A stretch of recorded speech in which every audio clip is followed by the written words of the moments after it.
Yang kedua adalah masyarakat kritis, berpartisipasi aktif serta masyarakat egaliter. Ya memang kita harus kritis, mahasiswa itu harus kritis, harus mencoba untuk menanamkan sikap-sikap kritisnya di dalam merespon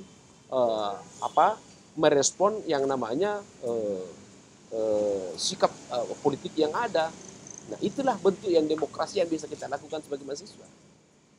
Tidak hanya sistem kiri kanan langsung masuk kiri kanan begitu tanpa ada pertimbangan, Anda pakai otak untuk kemudian memilih sesuatu. Infrastruktur dari partai politik, kelompok gerakan dan kelompok penekan atau kelompok kepentingan. Jadi dalam sebuah keseimbangan partai politik itu dengan melihat terkait dengan civil society, maka itu diperlukan ada yang terkait dengan unsur demokrasi. Unsur demokrasi itu adalah ada kelompok partai politik, kemudian kelompok gerakan dan kelompok penekan. Artinya apa? Bahwa di dalam demokrasi kita ini harus ada kelompok yang mencoba untuk melakukan sedikit perlawanan. Bukan perlawanan dalam arti bahwa sikap yang dilakukan adalah melawan kekuasaan, enggak. Akan tetapi mencoba melawan sebuah sikap-sikap yang buruk dengan mencoba menghadirkan sikap-sikap yang baik. Atau mencoba untuk menghadirkan idealisme untuk kemudian menekan sikap-sikap pragmatis yang bisa merusak tatanan kebernegaraan kita. Artinya apa? Keberadaan mahasiswa adalah keberadaan untuk kemudian tetap berada pada sikap idealisme dan kemudian mencoba untuk tetap menghilangkan yang namanya sikap-sikap apatis, sikap-sikap yang sikap-sikap yang bisa merusak tatanan negara kita. Itu yang dimaksud dengan ada kelompok-kelompok. Apa bedanya di dalam kelas kita?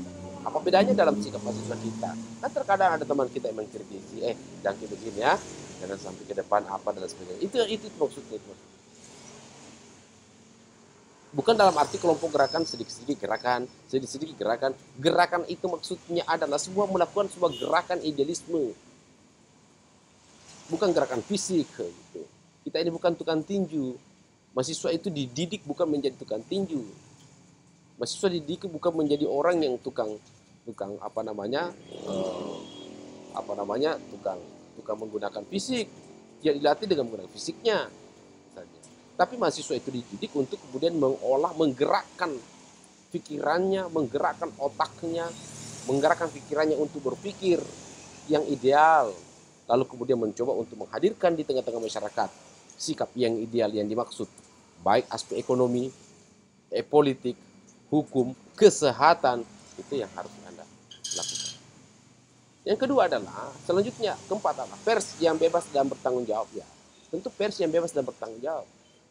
Saudara-saudara sekalian, bahwa kita, kalau Anda misalnya ikut di kursus atau pelatihan namanya pers, tentu Anda mendapatkan yang namanya 5W 5W tambah 1H. Itu kan ajaran dasarnya itu kalau misalnya sikap pers. Kalau dia memberitakan sesuatu, di mana tempatnya, siapa orangnya, apalagi saya lupa semua, tambah satu adalah keamanan. Ada 5W tambah 1H itu nanti kalau Anda ikut pelatihan pers itu Anda akan temukan itu. Artinya apa? Bahwa ketika kita memberitakan sesuatu, maka harus lengkap yang namanya 5W tambah 1H. Harus lengkap. Nah, kalau tidak, itu cenderung menyalahi kode etik daripada pers. Nah, pers maksudnya ini kan sekarang kan sudah bebas namanya pers. Ada pers online. Nah, yang parah sekarang ini, lalu tunggu, ada pers yang bebas. Tapi saya melihat tanggung jawab pers ini yang tidak begitu maksimal. Kenapa saya katakan tanggung jawab pers yang tidak maksimal? Terkadang pemberitanya tidak imbang. Saya sebagai pengalaman, saya pernah melakukan suatu diskusi di warung kopi. Tiba-tiba besok muncul nama saya di media. Saya ingat sepanjang saya mulai satu hari itu setelah dibawa materi sampai kemudian terbit berita, saya sama sekali tidak pernah diwawancarai.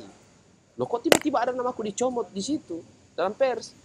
Bagi saya itu, makanya waktu itu saya keberatan. Tolong, Anda hilangkan nama saya.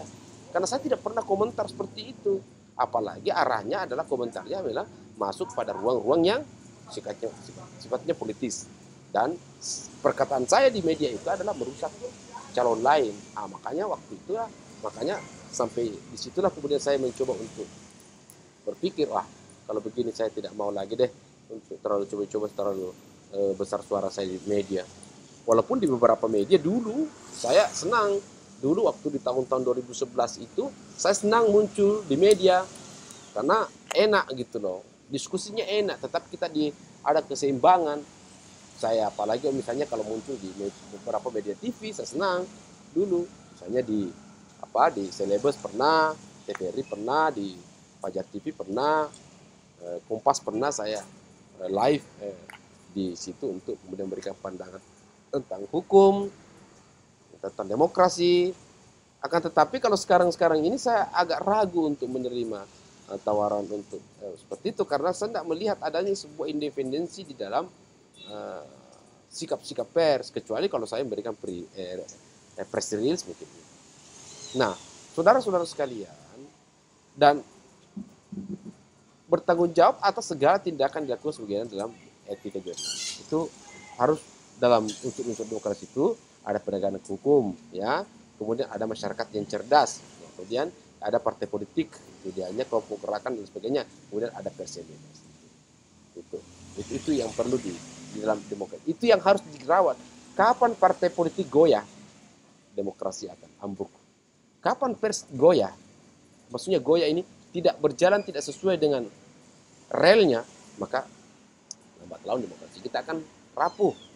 Kapan hukum kita tidak kuat untuk kemudian mengawal proses demokrasi, maka lambat laun demokrasi kita. Begitu kira-kira saudara-saudara sekalian yang terkait dengan unsur-unsur yang harus ada di dalam sebuah demokrasi. Yang terakhir saya mau jelaskan adalah terkait dengan model-model demokrasi. Ada demokrasi liberal, ya, dari dulu kita kenal namanya demokrasi liberal. Pemerintahan dibatasi oleh undang-undang. Jadi pemerintahan kita dibatasi undang-undang. Ada demokrasi terpimpin, para pemimpin percaya bahwa semua tindakan mereka dipercaya oleh rakyat. Ada demokrasi pemimpin. Artinya dulu di era Soeharto itu ya kita percaya bahwa ayah apapun dilakukan Soeharto, ya. Itulah yang terbaik buat kita. Demokrasi sosial, ada disebut dengan model demokrasi sosial. Demokrasi yang menaruh kepedulian pada keadilan sosial. Model apa lagi? Partisipasi. Hubungan antara penguasa dengan yang dikuasai. Ada sebuah proses-proses hubungan dekat antara penguasa dengan yang dikuasai. Demokrasi konsosiasional menekankan proteksi khusus bagi kelompok-kelompok budaya, menekan kerjasama rakyat. Kemudian demokrasi langsung, bila rakyat mewujudkan kemenangannya dalam suatu dilakukan secara langsung. Ya, kalau Anda mau lihat contohnya demokrasi langsung, ya lihatlah di kepala desa kan, pemilihan desa. Demokrasi tidak langsung, artinya rakyat mewujudkan kedaulatannya dalam satu negara dilakukan secara tidak langsung melalui parlemen. Seperti kita hari ini, dulu kita pernah namanya demokrasi tidak langsung. Kalau memilih presiden, ya kita melalui wakil-wakil kita yang ada di DPR. Sekarang menekankan adanya proses demokrasi. Seperti itu saudara-saudara sekalian yang bisa saya sampaikan terkait dengan pandangan saya atau materi kita tentang demokrasi yang secara kulit-kulitnya saja ini yang saya gambarkan. Sebenarnya kalau bicara demokrasi itu tentu panjang kali lebar yang harus dijelaskan, tapi dengan modal ini tentu saya berharap saudara-saudara sekalian bisa memahami makna dan substansi dan menjadi acuan Anda untuk mencari referensi-referensi, membaca untuk menemukan suatu makna daripada demokrasi yang sesungguhnya. Saya kira saudara-saudara sekalian, untuk itu yang saya bisa sampaikan kepada Anda.